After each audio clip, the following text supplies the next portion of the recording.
W dzisiejszych czasach ludzie poszukują bardzo mocno uniwersalności i producenci samochodów też tej uniwersalności poszukują i chcą dostarczać własnym klientom. I oferują właśnie SUV-y czy crossovery, które są jednymi z najbardziej popularnych samochodów aktualnie na rynku. A kto w ogóle zapoczątkował erę SUV-ów i crossoverów? No właśnie, a był to Nissan Qashqai w 2007 roku, a ja Was zapraszam na test najnowszej generacji Nissana Qashqai'a, czyli jego trzeciej odsłony.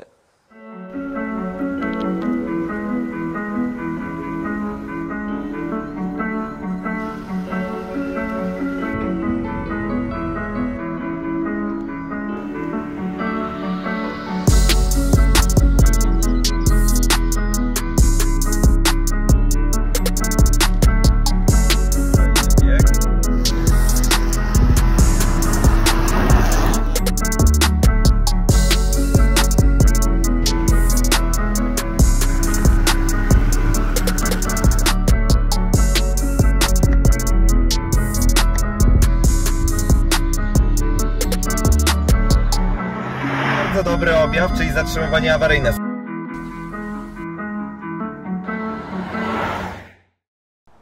Czas na stylizację najnowszego Nissana Qashqai'a. Nissan Qashqai dosyć mocno się zmienił w najnowszej generacji. Dosyć mocno także zrywa z trendem, jaki był wcześniej, czyli dosyć takiego pospolitego samochodu z dosyć łagodną linią. W tym momencie Nissan Qashqai dostał naprawdę taki świeży przód oraz świeżą stylizację, która jest idealnym wpasowaniem w dzisiejsze nowoczesne trendy, właśnie jeśli chodzi o rysowanie takich SUV-ów, crossoverów. Bardzo wąskie światła, praktycznie ledwo widoczne. Widzicie tylko smrugę światła, która przebija się przez te reflektory.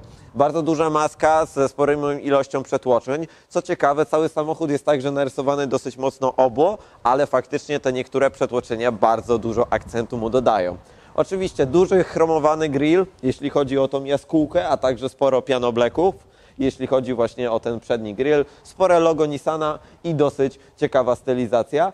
Dodatkowo prawdziwe wloty powietrza, które zaczynają się tutaj, a wychodzą tutaj od strony koła. Oczywiście także to jest prawdziwa aerodynamika, która pozwala temu samochodowi nie unosić się podczas przyspieszania czy podczas większych prędkości. Naprawdę nowy Nissan Qashqai, jeśli chodzi o przednią stylizację, wygląda naprawdę zacnie. Kolejnym wpasowaniem się w trend oczywiście dzisiejszych crossoverów jest to, że nowy Nissan Qashqai dosyć mocno urósł. Nie mówię tylko, że urósł, jeśli chodzi o tą generację, ale względem poprzednika tego pierwowzoru nowy Qashqai jest aż o 10 cm dłuższy od swojej pierwszej generacji. To już jest naprawdę sporo i to faktycznie także widać. Względem poprzedniej generacji jest raptem centymetr dłuższy, ale także oczywiście urósł aż o 3 cm, jeśli chodzi o wysokość. Macie okolice 19 cm prześwitu, który już pozwala Wam wjechać w dosyć niepewne tereny, łącząc to także z napędem 4x4, więc macie już naprawdę spore możliwości i faktycznie tutaj ten SUV będzie na pewno w jakiejś formie uniwersalny. Boczna część stylizacji także jest dosyć fajna i przyjemna, bo zobaczcie, ile tu jest oczywiście przetłoczeń i ciekawych elementów. Macie także posrebrzane relingi i także tutaj taką łezkę, która ciągnie się od samych początkowych drzwi aż do samego końca.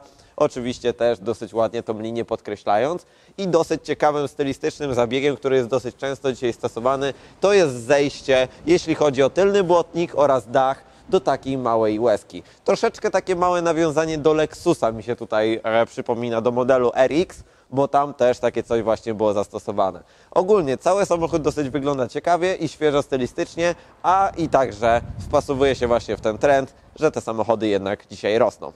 Nowocześnie i modnie, czyli także z pełną i ciekawą felgą. Oczywiście, w najnowszym Nissanie Qashqai'u możecie mieć 17-calowe felgi, ale także możecie mieć 18, 19, a także i 20-calową felgę. 20 cali, jeśli chodzi o takiego crossovera SUV-a, to już naprawdę robi wrażenie. W naszym egzemplarzu co prawda 20-calowych nie ma, bo to jest wersja Tecna, nie Tecna Plus, w której faktycznie w takie felgi już są, ale 19-calowe koła też robią tutaj swoje ciekawe wrażenie i na pewno także stylistyką. Bardzo ładnie są zaprojektowane, tak lekko turbinowo i wygląda to naprawdę ciekawie i świeżo, ale zachowujecie chociaż trochę komfortu, bo tej opony jest troszeczkę więcej niż w przypadku 20-calowych obręczy. I tutaj warto na to zwrócić uwagę, bo na 19 calach zawieszenie już jest dosyć mocno twarde, a co dopiero na 20-calowych kołach. Dużą modernizację także oczywiście tylna część nadwozia dostała, jeśli chodzi właśnie o Qashqai'a. Zobaczcie na te światła, które są dosyć ładnie narysowane i dosyć wąsko i nowocześnie. Także sporym oczywiście nawiązaniem do innych producentów, także tutaj pojawił się napis modelowy Qashqai, praktycznie rozciągnięty przez większość tylnej klapy. Spory także oczywiście tylna lotka, pociągnięta także mocno szyba, jeśli chodzi o pochylenie i dosyć ładnie i stylistycznie to ciekawie wygląda. Także sporo tego srebrnego plastiku i wysoko zaciągnięty plastikowy zderzak. Dosyć ładnie to wygląda, chociaż szczerze powiedziawszy, patrząc na ten samochód od tylnej strony, dosyć mocno mi przypomina Lexusa, NX-a czy RX-a, więc tutaj pewne takie podobieństwo jest. Ten samochód faktycznie wygląda dosyć mocno japońsko. Praktyczność SUV-a to znaczy także i spory bagażnik. Zobaczymy, czy się otworzy. A tak, nóżką też możecie otworzyć i klapa, co ważne, bardzo szybko leci do góry. To jest bardzo duży plus, bo dosyć często te klapy są dosyć ślamazarne. Jeśli chodzi o pojemność bagażnika, 479 litrów w naszej wersji. Pomiędzy wersjami są jakieś malutkie różnice, jeśli chodzi o subwoofer, o koło dojazdowe, więc może się minimalnie różnić pojemność. Nasza wersja Tecna 479 litrów. I to jest naprawdę dosyć dobra wartość, bo poprzednik miał 430 litrów, więc mamy tutaj na plus okolice 50 litrów. Bagażnik dosyć fajny i foremny. Oczywiście sporo mamy także przestrzeni tutaj, jeśli chodzi w okolicach nadkoli. Mamy także oczywiście dwa haczyki, które szczerze powiedziawszy są takie jakby wydrukowane na drukarce 3D. Cały ten plastik oraz ten haczyk tutaj wystający, ale takie dwa haczyki mamy. Oczywiście złącze 12V do podpięcia jakiejś lodówki turystycznej także się znalazło. Oświetlenie bagażnika dosyć mizerne, tandetne i zwykłe żarówkowe. No niestety brakuje tutaj jakiegoś podświetlenia LEDowego, ale nieważne jeśli chodzi o to. Mamy tutaj bardzo ciekawy system, bo Nissan dosyć często stosuje ciekawe systemy, jeśli chodzi o bagażnik. Mamy tutaj zastosowaną oczywiście podwójną podłogę, która jest dosyć ciekawym elementem, bo zobaczcie, że macie tą podwójną podłogę podzieloną jeszcze także na dwa. Tutaj macie jakby pierwszą część schowka i tutaj oczywiście jeszcze jest sporo miejsca na różnego rodzaju rzeczy, które możecie sobie jakby schować. Macie także tą drugą część, która także jest takim małym schowkiem. Proszę tylko podnieść, plecak. A bardzo ciekawy system jest także, zobaczcie na to, możliwość przegrodzenia tego bagażnika. Tutaj, tak jak teraz widzicie, mój plecak podczas nawet ostrzejszej jazdy, on jest tutaj trzymany przez podłogę i to jest bardzo fajny taki Simply Clever, troszeczkę niczym ze Skody. Co ciekawe, jak wyciągniecie sobie tą podłogę, zobaczcie, z tej strony jest w ogóle inna faktura niż z tej. Bardzo ciekawe rozwiązanie, bo możecie sobie po prostu przemienić tą podłogę, położyć tą część i tutaj zapakować dosłownie wszystkie brudne rzeczy i nie bać się o to, że ubrudzicie swój własny bagażnik, będziecie musieli potem poświęcić pół dnia, żeby ten bagażnik wyczyścić. Nie, po prostu zmieniacie sobie jedną część, zmieniacie sobie drugą część i w tym momencie możecie już wozić naprawdę brudne elementy bez żadnego problemu i tutaj macie taką fakturę, która łatwo się wyczyści i będzie to bez problemu. Półka, która jest tutaj zastosowana, która oczywiście odgradza po zamknięciu, możecie także schować sobie pod spód. Tutaj ta półeczka bez problemu się mieści, jeśli chodzi o dolną część, więc nie ma z tym żadnego problemu. I w tym momencie możecie sobie schować tą część także pod podwójną podłogę i teraz macie jeszcze większą pojemność bagażnika. No to teraz standardowo oczywiście złożę Wam fotele, żebyście sobie zobaczyli, jak wygląda przestrzeń po złożeniu foteli, a w tym momencie rośnie nam pojemność bagażnika do 1000, prawie 600 litrów, więc tutaj naprawdę mamy sporo przestrzeni i nie jeden telewizor, lodówkę, szafę, czy jakieś inne rzeczy z popularnych sklepów meblowych, czy innych sklepów przewieziecie. Niestety mamy standardowe dzielenie kanapy, czyli mamy 60 do 40. Tutaj niestety Nissan żadnego nowego systemu nie zrobił, a także brakuje niestety tutaj przejścia na narty, więc niestety dłuższych przedmiotów nie przewieziecie. Mamy także tutaj bardzo ciekawy system w tej klapie, a jest to możliwość zamykania samochodu razem z zamykaniem klapy. W tym momencie, jak zamknie się bagażnik, zaregulują się zamki i to jest jeden z ciekawszych elementów ze względu na to, że macie jakikolwiek element po prostu w rękach, klikacie ten przycisk, odchodzicie i samochód w tym momencie się zamknął, koniec, kropka.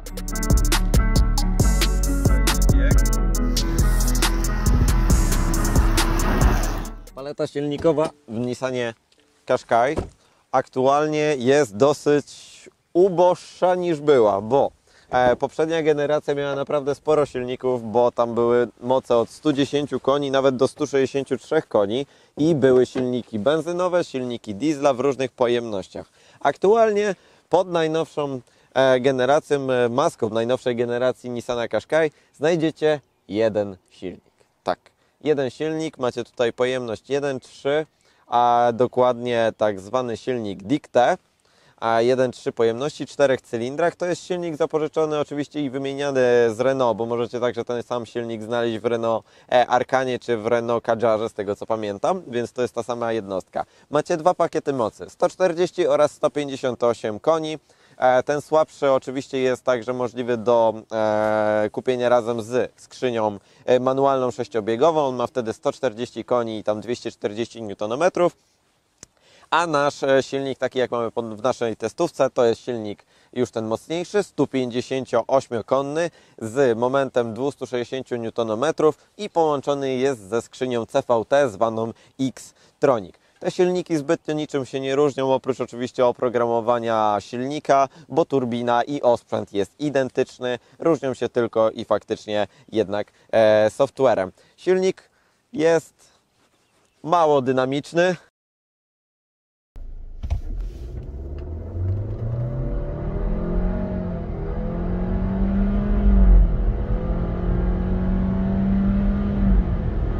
Szczerze powiedziawszy, ma niby 158 koni, ale w tym samochodzie kompletnie tego nie czuć i szczerze powiedziawszy troszeczkę brakuje tutaj mocniejszego na przykład 2-litrowego silnika diesla albo 2-litrowej po prostu turbobenzyny. Ten silnik także jest oczywiście miękką hybrydą, czyli tak zwanym MHEV-em.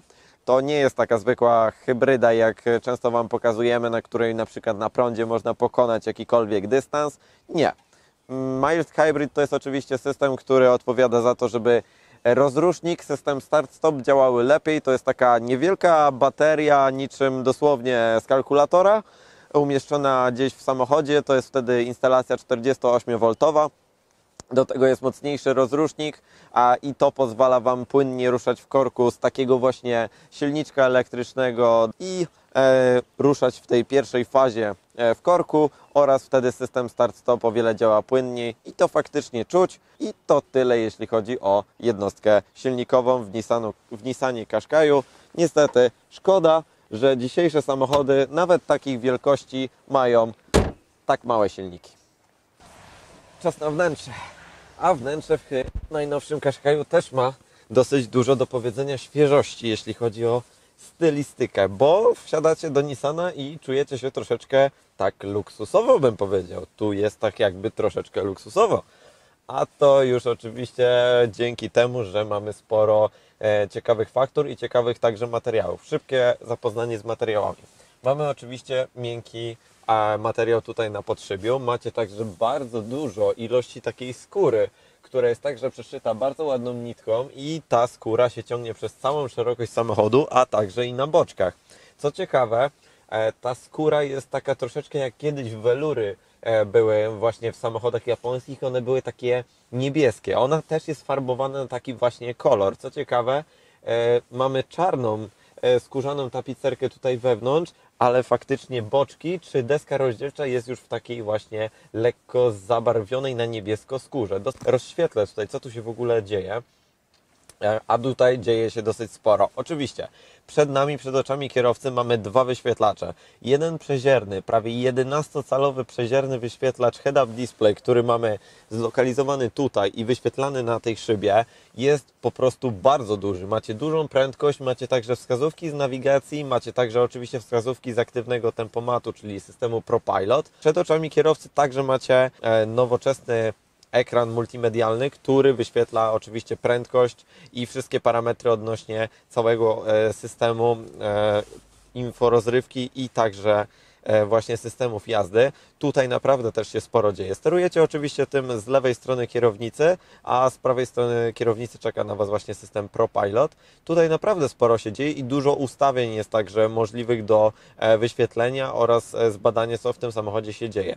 Możecie także oczywiście zmienić sobie widok tego wyświetlacza na taki dosyć nietypowy, taki troszeczkę jak w samochodach marki Peugeot, też takie nietypowe obrotomierze. Co prawda on jest dosyć mało czytelny, ja jednak wolę bardziej tutaj tą klasykę standardową, bo najlepiej ona po prostu tutaj wygląda i działa. Tutaj przywędrował język polski, tak, bo w samochodach marki Nissan, jakie testowaliśmy wcześniej, ten komputer pokładowy przed oczami kierowcy był tylko w języku angielskim, teraz już jest jednak w języku polskim. Bardzo, bardzo wygodna kierownica, nowoczesna, z bardzo przyjemnej matowej skóry, a także i grubej. Ona może mieć oczywiście podgrzewane, także swój wieniec, ale bardzo przyjemnie także leży w dłoni i to jest duży plus. Łopatki przy kierownicy do skrzyni Xtronic. Jeśli posiadacie automat, to właśnie one tutaj się znajdują. Na środku deski rozdzielczej wszystko jest takie dosyć mocno wypionowane. Ten ekran jest pionowo, ten ekran jest dosyć pionowo i ten ekran także jest pionowo od klimatyzacji. Mamy tutaj oczywiście większe wielkości ekran niż był w poprzedniku. Tutaj mamy okolice chyba 10 paru cali wyświetlacza. Dosyć fajny, responsywny ten wyświetlacz. Co prawda miałem wrażenie, że poprzednie generacje tego systemu działały troszeczkę szybciej. Dosyć sprawnie. Oczywiście także macie możliwość podłączenia swojego telefonu przez Android Auto czy Apple CarPlay lub korzystania z wewnętrznych nawigacji Garmina, które także tutaj są zamontowane. No widzicie, działa to tak, powiedziałbym, nawet zgrabnie, ale nie jest to jakiś mistrz prędkości. Działa po prostu dosyć dobrze. System nagłośnienia możecie mieć marki Bose. My mamy standardowy, który naprawdę bardzo dosyć dobrze i przyjemnie gra, więc zjeżdżając niżej, panel do klimatyzacji najprostszy w świecie. Pokrętła, przyciski, nic więcej nie potrzeba. Intuicyjnie wszystko działa po prostu za dotykiem jednego palca. Poniżej przycisk start-stop oraz ładowarka indukcyjna, która szczerze powiedziawszy według Nissana ma okolice 15 W. Według naszych testów raczej tych 15 W nie osiąga, może osiąga 5 W, bo mój Note niestety ładuje się w okolicach 5 godzin do pełna z takiej ładowarki indukcyjnej, co jest troszeczkę słabym wynikiem.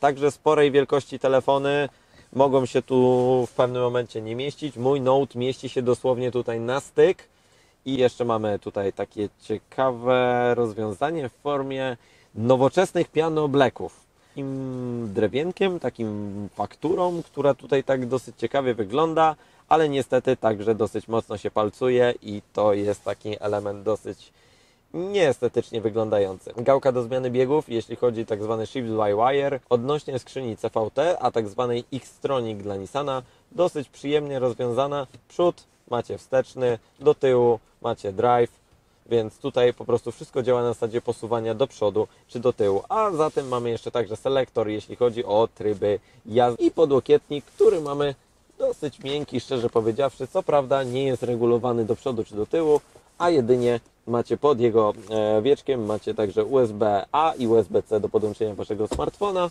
Ergonomicznie, przyjemnie i dosyć świeżo. Tak właśnie wygląda wnętrze nowego Nissana Qashqai'a z przodu. Czas na przestrzeń dla Waszych dzieciaków, bo w końcu macie oczywiście SUV-a, który powinien być dosyć praktyczny. Po pierwsze, zobaczcie jak te drzwi się otwierają. Macie prawie 90 stopni, a dokładniej 85 stopni otwarcia drzwi, więc uważajcie, jeśli chodzi o Wasze dzieciaki, żeby jednak nie zarysować i nie uszkodzić samochodu obok, bo zobaczcie, że ta odległość jest już spora, to jest okolice metra, jeśli chodzi o szerokość, a miejsca parkingowe w Polsce dosyć jednak są wąskie. Co jeśli chodzi o tylny rząd siedzeń? Tutaj jest dosyć fajnie i przyjemnie. Po pierwsze, sporo miejsca na nogi, sporo miejsca nad głową, i także ten piękny panoramiczny dach, który jest tutaj oczywiście w naszej wersji i pięknie rozświetla to wnętrze. Ten dach jest oczywiście nieotwierany, to jest zwykły, stały, szklany panoramiczny dach, który naprawdę przyjemnie i bardzo ładnie wygląda i doświetla to wnętrze. Warto także zwrócić uwagę na wykończenie, bo mamy tutaj bardzo ładną skórę, a także i wewnątrz mamy materiał, jeśli chodzi o wersję Tecna. Dwa Isofixy z takimi głupimi elementami, jakimi są te plastikowe elementy. Zawsze to zgubicie, zawsze to pozostawicie gdzieś w garażu i potem przy sprzedaży samochodu nie wiecie, gdzie to jest. i niestety jest z tym problem. Co mamy tak, tu mamy Isofixa, tutaj mamy Isofixa i nie ma z tym już żadnego problemu, więc 2 foteliki możecie tutaj wsadzić. Podłokietnik, miękki, przyjemny, z 2 miejscami na oczywiście na kubeczki. Tak jak już mówiłem, żadnego przejścia na narty tutaj niestety nie ma. Pozycję naprawdę wygodnie można sobie przyjąć. Co prawda wasze uda jednak są dosyć wysoko, więc na dłuższych trasach możecie lekko to poczuć, ale nie zmienia to faktu, że nawet miejsca pod przednimi fotelami na buty jest sporo, więc nie będzie tutaj problemu, jeśli chodzi o buty zimowe. Co do klimatyzacji i komfortu, macie także oczywiście nawiewy na tylny rząd właśnie siedzeń, więc wasze dzieciaki będą mieć cały czas świeże powietrze. Co prawda nie będą regulować sobie indywidualnie temperatury, bo mamy tutaj tylko dwustrefową klimatyzację, jeśli chodzi o Qashqai'a, i jest pewien mały mankament, czyli porty do ładowania waszych telefonów. Macie jedno złącze standardowego typu A,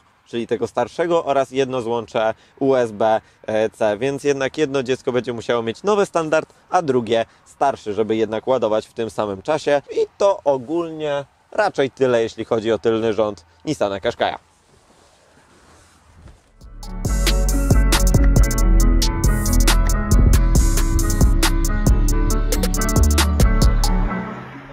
Czas troszeczkę pojeździć najnowszym właśnie Qashqai'em i troszeczkę porozmawiać o tym w ogóle, jak się tym jeździ, bo tutaj parę zalet jest i parę wad także jest. A zacznijmy od tego, jak zawsze, od układu kierowniczego i zawieszenia.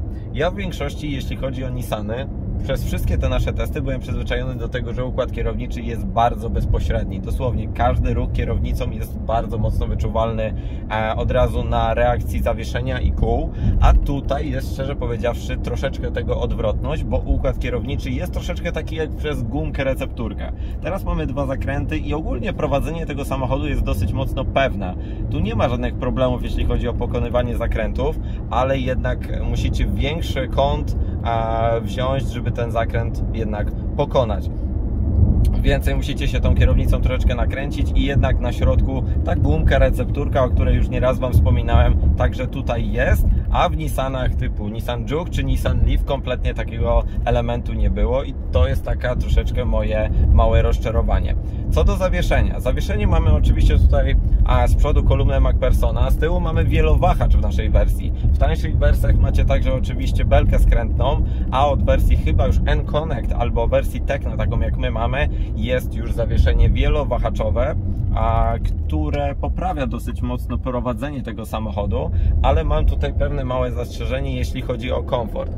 Poprzedni Nissan Qashqai to był samochód dosyć mocno komfortowy i jak się tym samochodem jeździło, to w większości się tym samochodem lekko pływało.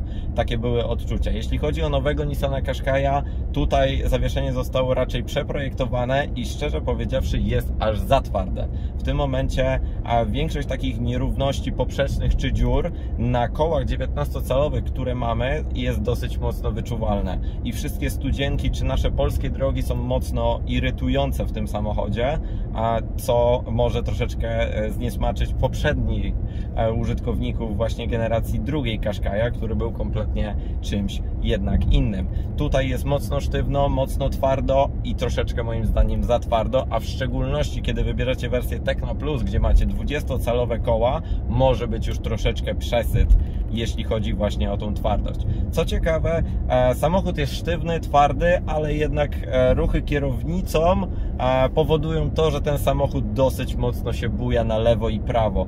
Trochę jest to nietypowe, ze względu na to, że sztywne zawieszenie powinno dosyć mocno usztywnić ten samochód. Ja rozumiem, że mamy 18,5 cm prawie prześwitu w tym samochodzie, które jednak ten środek ciężkości jest dosyć mocno wyniesiony do góry, ale jednak ten efekt takiego żeglowania po drodze i pływania na niej kojarzy mi się bardziej z Toyotą Highlander niż z poprzednikiem, jakim był faktycznie Nissan Qashqai, a więc tutaj mamy taką małe, minimalne rozczarowanie, ale nie bierzcie tego pod uwagę aż tak, że jest aż tak źle, bo tym samochodem naprawdę komfortowo się jeździ. Ja przejechałem nim sporo kilometrów na trasie i nie narzekałem, jeśli chodzi właśnie o jazdę po równych drogach. No to czas na wrażenia z jazdy, jeśli chodzi o silnik. Tak jak już Wam wspominałem, mamy tutaj jednostkę 1.3 zwaną Dictę, czyli mamy tutaj moc okolice 158 koni lub w słabszej wersji 140 koni. Jak to w ogóle jeździ?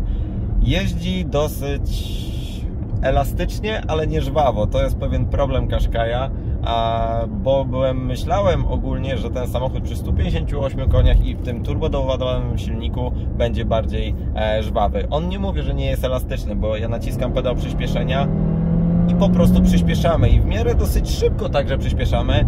Katalogowo okolice 9,8 sekundy do setki, w naszych pomiarach okolice prawie 11 sekund. Oczywiście macie także tryby jazdy, jeśli chodzi o ten taki tryb normalny do jazdy po autostradzie czy do jazdy po normalnych drogach. Macie także tryb Eco czy także tryb Sport. Oczywiście one się różnią tylko tym, jaka jest reakcja na pedał przyspieszenia. W trybie Sport po prostu delikatnie naciskacie pedał przyspieszenia i dosyć szybko katapultujecie się do przodu. Co prawda nie przesadzajmy z tym dosyć czy bardzo szybko, bo jednak ten silnik mam wrażenie, że jest taki mało dynamiczny jak na ten samochód, który waży raptem niecałe tonę 700.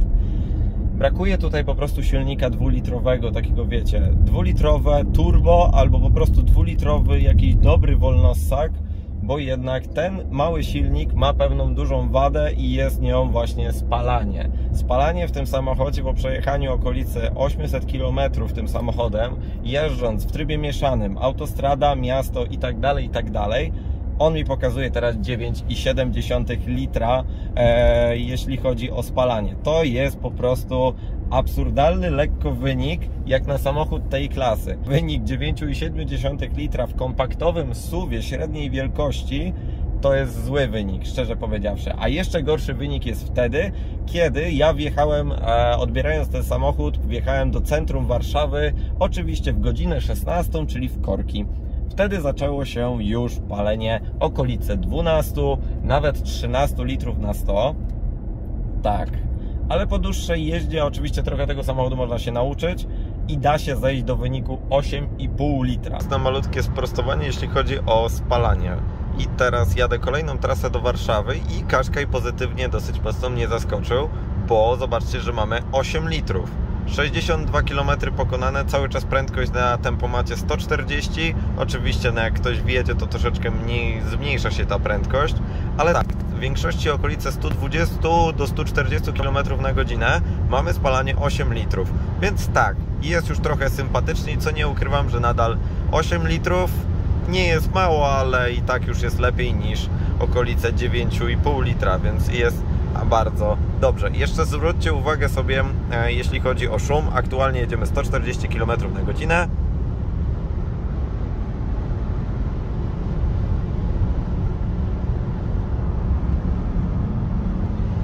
Jest dosyć głośno, szczerze powiedziawszy, w szczególności jest głośno tutaj z tej części. Potrafi także lusterko lekko drgać. Jeśli chodzi o jazdę autostradową, przy większym wietrze te lusterka, znaczy wkłady dokładniej, potrafią jednak drżeć. Mamy tutaj napęd 4x4, oczywiście realizowany w formie Haldexa i jest to dopłata okolice 8000 zł. No to sprawdzamy teraz tryb 4x4. Ja sobie aktywowałem w tym momencie tryb offroad. Jak widzicie, mamy dosyć taką pospolitą po prostu przeszkodę. Ja wrzucam sobie tryb drive. Wy macie tutaj na tym ekranie rozkład momentu obrotowego oraz oczywiście kamery. A ja spróbuję oczywiście podjechać, tak żeby oczywiście samochodu nie uszkodzić. I oczywiście, żeby przejechać. No ale widzicie, ten napęd 4x4 daje sobie radę. Co prawda na razie się nic nie pokazuje, ale koło jednozamu i 50/50 bez problemu wszystko udało się i wyjechało. Ładnie przytrzymało koło, więc tak, napęd 4x4 dosyć dobrze działa i dosyć także macie takie bezpieczeństwo, że zawsze z dosyć niepewnych terenów możecie wyjechać, ale pamiętajcie, to nie jest off-roadówka, to nie jest terenówka, to jest po prostu SUV z napędem na 4. Napęd średnio jest chyba tutaj potrzebny. Jakbym miał kupować, to kupowałbym raczej wersję z pojedynczą osią, a raczej zrezygnowałbym z tego 4x4, bo nie ma zbytnio za dużej różnicy, jeśli chodzi o taką jazdę codzienną. Ewentualnie, kiedy macie dosyć niepewny podjazd do domu albo dosyć ostrą zimę, gdzie mieszkacie, to ewentualnie wtedy, ale tak to niezbytnio ma sens chyba dopłacanie tych 8000 zł do napędu 4x4. Pozytywnym bardzo zaskoczeniem, jeśli chodzi o Nissana Qashqai, jest skrzynia biegów. Oczywiście możecie mieć 6-biegową skrzynię manualną, a do wyboru z tym troszeczkę słabszym silnikiem, ale także z mocniejszym silnikiem, tak jak my mamy, możecie mieć skrzynię X-Tronic. Ona oczywiście wymaga dopłaty albo kupienia już pakietu N-Connect czy Tecna. Znając życie, większość z Was nie lubi, czyli skrzynia CVT. Tak, skrzynia CVT, która jest kojarzona najczęściej z wyciem, piszczeniem, z głośnością i z nieprzyjemnym po prostu odczuciem z jazdy. Ta skrzynia CVT po prostu rozwala system. Rozwala system dlatego, że jest idealnie symulującą skrzynią, normalną skrzynię. Ona przyspiesza, tak jak teraz ewentualnie minimalnie to widać, 2-3 tysiące obrotów. Ja dociskam gaz, a ona po prostu idzie do góry, obroty i po prostu za chwilę jest wbijany kolejny bieg. Do tego macie łopatki, które faktycznie po prostu działają i nie ma tu żadnego efektu wycia znanego, nie wiem, z Hondy czy kiedyś też z Toyoty, bo w Hondzie aktualnie najbardziej jest widoczny ten efekt właśnie. Tak jak widzicie, on sobie zredukował, ciągnie, troszeczkę przeciągnął, ale wrzucił następny bieg. Bardzo dobrze działa ta skrzynia i wręcz to jest aż dziwne, że to jest skrzynia CVT. Ktoś, kto wsiada pierwszy raz do tego samochodu, ma wrażenie, że jeździ normalną skrzynią, lekko, nie wiem, dwusprzęgłową albo zwykłym automatem po prostu, który wmija kolejne biegi. To jest wręcz niesamowite, jak Nissan dobrze dopracował tą skrzynię, że ona tak dobrze symuluje te biegi. I ciekawym spostrzeżeniem jest to, że właśnie wszystkim dziennikarzom i wszystkim osobom jeżdżącym tym samochodem i najbardziej podoba się fakt, kiedy skrzynia CVT symuluje normalną skrzynię. I to chyba jest właśnie ten klucz do tego, jak dobrze robić skrzynię CVT. Czas na systemy autonomiczne, bo zawsze to staramy się sprawdzać tak, żeby pokazać Wam, jak działają najnowocześniejsze systemy pakowane właśnie do tych samochodów i jak zwiększają bezpieczeństwo lub odwrotnie, jak tego bezpieczeństwa nie zwiększają. Zobaczcie tak, mamy system ProPilot w najnowszym Nissanie Qashqai'u. Aktywujemy sobie go jednym przyciskiem, ustawiamy sobie prędkość. System musi mieć ponad 60 km na godzinę, żeby utrzymywać aktywnie także na pasie ruchu. W tym momencie czekamy, żeby się system aktywował i znalazł linię. I zobaczcie teraz, mamy utrzymywanie na pasie ruchu 68 km na godzinę, a my pokonujemy sporej wielkości łuk praktycznie bez użycia rąk na kierownicy. Teraz mam komunikat jedynie, więc wystarczy, że dosłownie dotknę kierownicę, bo w kierownicy jest czujnik pojemnościowy, który dba o to, żeby sprawdzać, czy kierowca faktycznie ma kontakt i jest oczywiście w pełni skupiony, więc wystarczy delikatnie trzymać tą kierownicę. Ten komunikat także często się nie pojawia, jak na przykład jedziecie autostradą 120, 130 czy 140 km na godzinę. Warto także zauważyć po lusterkach, że ten samochód bardzo dobrze trzyma także środek pasa ruchu. Nie ma żadnego z tym problemu. Jedziemy cały czas dosłownie na środku pasa ruchu i nie zjeżdżamy na lewej czy do prawej strony. A zobaczcie, teraz pokonuję łuk i też w większości z tym żadnego problemu nie ma. Bardzo dobrze to działa i szczerze powiedziawszy, lepiej to działa niż w poprzednich generacjach Nissana, takim jak mieliśmy Nissana Leafa czy Nissana Juke'a. Tutaj działa to naprawdę dobrze. Oczywiście także wykrywa ronda. W tym momencie na head-up displayu widzę komunikat o rondzie i samochód sam zwalnia do tego, żeby przygotować mnie, żebym przejął oczywiście kierowanie nad samochodem, a także przygotował już prędkość, tak żebym mógł bezpiecznie sobie po rondzie jednak tutaj przejechać i zjechać na odpowiednim zjeździe. Oczywiście system można bez problemu aktywować po już zjeździe właśnie z ronda. W tym momencie sobie zjeżdżam z ronda, klikam Resume i w tym momencie wracam oczywiście do aktywnego tempomatu i aktywnego utrzymania na pasie ruchu i jedziemy sobie dalej. Czas sprawdzić bezpieczeństwo tych systemów. Zobaczymy, jak poradzi sobie tempomat, w tym momencie aktywny tempomat, wtedy kiedy nie będę tutaj trzymał rąk na kierownicy. Ostrzeżenie graficzne było, dźwiękowe mamy aktualnie. Co będzie dalej? Zobaczymy. Ja nadal nie trzymam rąk. Co się stanie? Bardzo dobry objaw, czyli zatrzymywanie awaryjne. Samochód chce mnie w tym momencie obudzić komunikatami i awaryjnym hamowaniem pulsacyjnym. I zobaczcie, on włączył awaryjne, a także zjeżdżamy do prawej strony i cały czas hamujemy. Jesteśmy praktycznie, zaraz się zatrzymamy. 23, 20, 18, 15... i w tym momencie stoicie. To jest bardzo, bardzo dobry objaw. Ja oczywiście teraz ruszę, żeby nie stwarzać zagrożenia na drodze, ale to jest świetny objaw. To dba o wasze bezpieczeństwo. W tym momencie, kiedy ja oczywiście bym miał jakiś problem, zasłabłbym, nie wiem, źle się poczuł, czy stracił przytomność, wiem, że jadąc po autostradzie nawet te 120 km na godzinę, system jest w stanie zjechać do prawej strony powoli, oczywiście na początku, w pierwszej fazie mnie budząc, próbując mnie ocucić hamowaniem pulsacyjnym, a w drugiej fazie już zjeżdża i włącza oczywiście komunikaty i zjeżdża powoli do prawej strony po to, aby bezpiecznie zatrzymać się po prawej stronie i zwalnia w takim tempie, oczywiście, żeby nikt inny także nie pomyślał sobie, że coś złego robimy, tylko że coś nam się stało. Powoli zjeżdżamy do niskiej prędkości aż do zatrzymania. I to jest naprawdę bardzo dobry objaw i dziwię się, że inni producenci nie stosują takiego typu rozwiązania, a zdarzyło mi się to dopiero właśnie faktycznie w tym Nissanie z systemem ProPilot i innych Nissanach oraz w grupie Volkswagena też jest właśnie taki system. Dlaczego? Nie wiem, ale bardzo duży plus dla Nissana za system ProPilot jakby drugiej generacji już. No to czas przejść do podsumowań. Zaczynaliśmy ten test w naprawdę przykrych warunkach, bo oczywiście padało, było pełno błota i były bardzo nieprzyjemne warunki do nagrywania. Teraz aktualnie kończymy test w dosyć ciekawej pogodzie, takiej już naprawdę przyjemnym słońcu i tak jak widzicie w tym pięknym słońcu także Nissan Qashqai bardzo dobrze się prezentuje. Zacznijmy od cen. Ceny modelów najnowszej generacji Qashqai'a w oczywiście tym najbiedniejszej wersji z najmniejszym silnikiem, tym 140-konnym i manualną skrzynią biegów zaczynają się od 104 000 zł.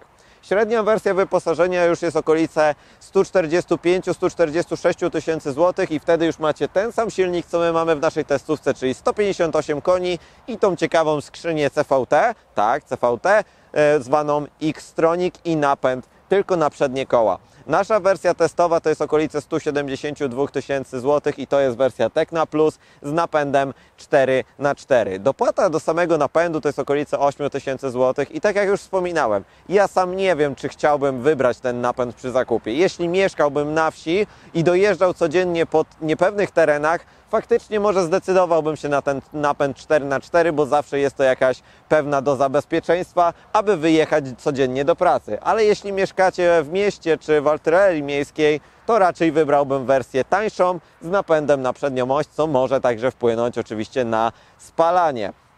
Najbardziej już doposażona wersja, taka top of the top, to jest 180 tysięcy złotych i to jest wersja Tecna Plus na 20-calowych kołach, które szczerze powiedziawszy mogą być większym problemem niż zaletą ze względu na twarde zawieszenie.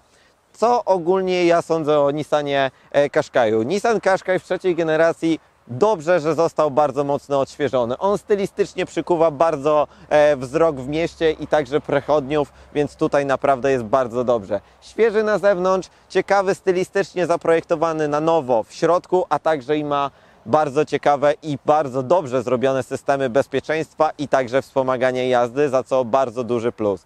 Nissan Qashqai bardzo pozytywnie także mnie ogólnie zaskoczył i to był naprawdę przyjemnie spędzony test. I była jedna wada. Jedna wada jest taka, że ten samochód niestety przez erę downsizingu ma za mały silnik jak do takiego samochodu. 1.3 niestety potrafi spalić dużo, a czasem nawet za dużo. To jest bardzo dobry wybór oczywiście dla rodziny, po to, żeby był ten samochód dosyć uniwersalny, bo jest także dosyć spory w środku, ma ciekawe rozwiązania, jeśli chodzi o kubaturę bagażnika, ale nie zmienia to faktu, że wycieczka na wakacje tym samochodem może być dosyć droga przez jego popyt na paliwo. No niestety, tak oto wygląda najnowszy Nissan Qashqai. No powiem Wam, że tutaj jednak sporo miejsca jednak jest. Jednak trzeci rząd siedzeń może w nowym Qashqaiu tak, żeby się zmieścił. Więc nawet ja swoją posturą zmieściłem się w bagażniku Nissana Qashqai'a.